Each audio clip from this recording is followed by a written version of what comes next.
Meantime, the Northeast Louisiana Children's Coalition has launched its Signs of Suicide program. Jasmine Bingham has more on how it can help students.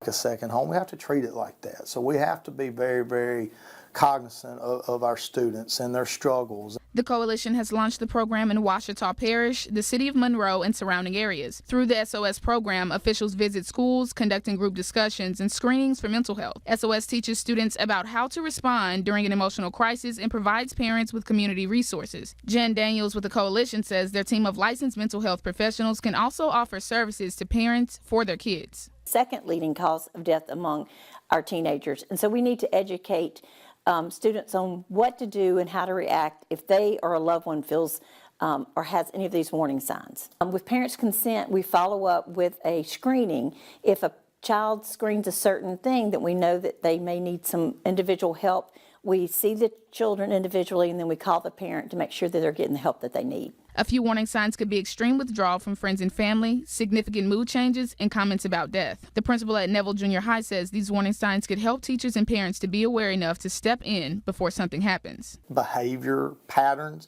that teachers that have built relationships with them or counselors that have built relationships with them can pick up. And you never know what a child's going through when they leave here. There's people out there that will listen, knowing that there's people out there that you can turn to for, help.